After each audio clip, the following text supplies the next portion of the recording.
Hey everyone, Dave here. We're in another math episode. I'm into math to start the year. So today we are going to look at the difference between leasing cars versus buying cars. And, there are many, many variables here in terms of how expensive a car you buy, how long you lease it for, how many miles you drive it for, obviously, whether you're a family with one car or two cars, how long you keep a car after buying it, what kind of car you buy, how old that used car is, et cetera, et cetera. And so this is just a baseline case.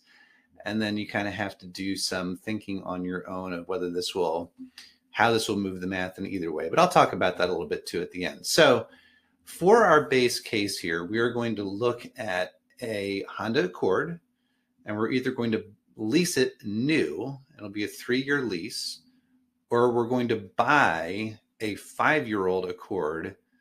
We're going to have a payment on that, and actually the math gets better if you aren't if you're able to buy for cash. But let's just assume you have a payment, and then also keeping that car for 10 years. And so, and some of you may be like, "Gosh, Dave, I really don't want to have to be driving a 15-year-old car by the time this thing is over." A couple of things.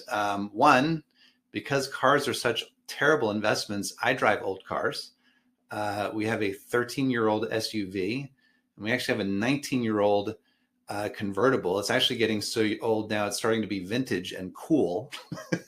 So I'm not recommending anything here that I don't do myself. And two, in the last 20 years, the average age of cars in the United States really has increased significantly. And now the average age of cars in the United States is, believe it or not, 13 years old, as compared to 10 years old as recently as it was either 20 or 30 years ago. And so only for a few years in this equation are you going to be driving a car that is more than the average age old.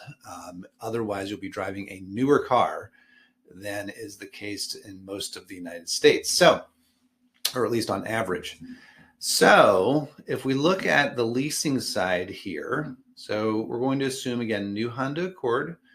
We'll do a lease where you have to put down $2,000. That's going to give you a $362 payment each month, or about $4,300 in payments annually. I'm assuming essentially zero maintenance on this. Maybe an oil change here and there, $10 a month, basically in today's dollars, which you'll see down here gets inflated, increased for inflation. And we assume inflation throughout the analysis is 3%. So let's look at our first 3-year cycle here for leasing. So again, year one, 2025, we've got the $2,000 down payment, $4,344 in monthly payments, $10 a month in maintenance. Now, I do assume a modest amount more for insurance, and that actually increases as we go along, as you have an older and older car. I've really tried to shade this toward leasing. This insurance difference is actually probably larger per year, because some of these out years, when you have a 12, 13, 14-year-old car, you're just going to drop comprehensive and just get rid of that. And so your savings per year in insurance is probably greater. And so just silencing this here. So anyway, we complete a 3-year cycle, and then we get to the next. And, we have no trade in here with the lease. We have to make this down payment again. And then again, we're increasing everything for inflation. So, there's our new annual payments. There's our new annual maintenance. The insurance savings keeps getting greater and greater as our other car keeps getting older and older. And so on the buy side here, and so, our annual costs continue along, and we just repeat these 3-year cycles throughout the analysis. And we see our annual costs and total costs as we go. All right, let's go over to the leasing side, or I'm sorry, to the buying side of the equation. I'm assuming a purchase price of about $25,000 for a 5-year-old Honda Accord. I think that's high. I went online and just took 10 different vehicles that I saw, full price there. I think it's a high number, but again, just trying to shade this thing toward the leasing side. So let's put 10% down. with taxes and fees and the remainder, your payment is $508 a month. And then again, annual maintenance, I've got a pretty high number in here, $967. You know, I drive older cars. My experience is on average, it's a little lower than that. But again, I'm taking online values here and other things to come to this number. And so, you know, let's assume that it's $967, and then we do bump it up every 5 years for inflation, because this 967 actually already captured inflation based on the online sources. So I do increase it every 5 years for inflation. So we're looking at, again, keeping the car for 10 years. So instead of these 3-year cycles, we have 10-year cycles on the buy side. And so we've got a down payment. And for the first 5 years, we're making monthly payments. We've got a much larger annual maintenance expenditure. And you can see, actually, for the first 5 years, this keeps getting worse and worse on the buy side, because we're shelling a bigger payment out the door. We're shelling more maintenance out the door, and have a larger down payment. And so, you know, really, we're almost $9,000 in the hole when we start this strategy. But then the magic starts happening.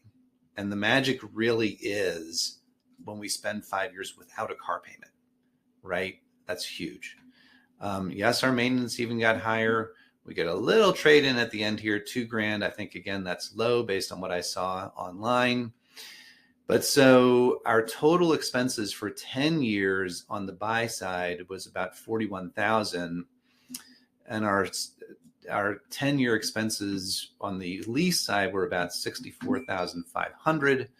So we roll all that together, and we've got a savings of about $23,000 for that first 10 years. By the time we get to 20 years out, we're going to assume we do this for 50 years. 20 years out, we've saved $51,000.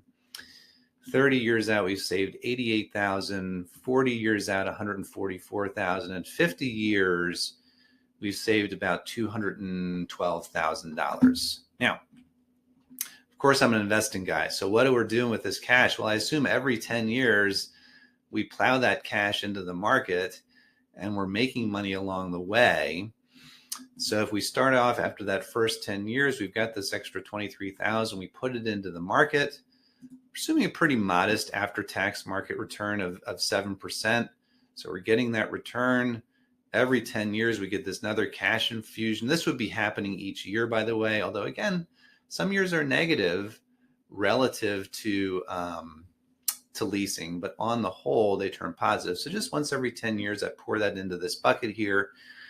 And so we get to, with investing by year, whatever this is, I don't know, let's go look over here. By year 30 in this analysis, we're up to 200,000. And magic really starts happening toward the end.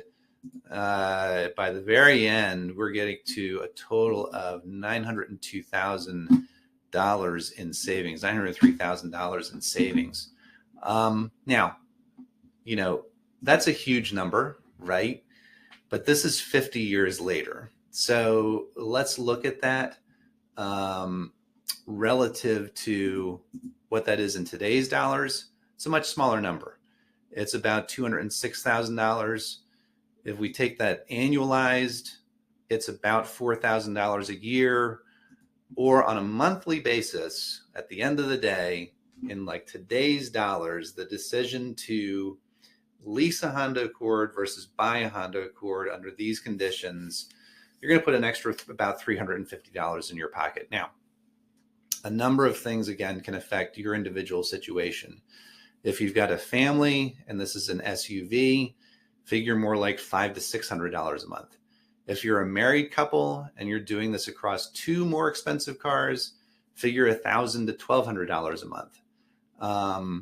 If you decide to keep cars even longer, because, you know, at the end of the day, if we're driving these things 12,000 miles a year, you're going to have 180,000 miles on a car by the end of the 15 years.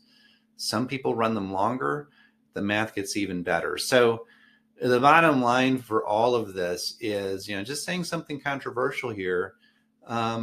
If it's really important to you to drive a newer car and not have to worry about maintenance and figuring that out for yourself, and you're saying, you know, Dave, it's worth the extra $350 a month. That's a perfectly fine choice.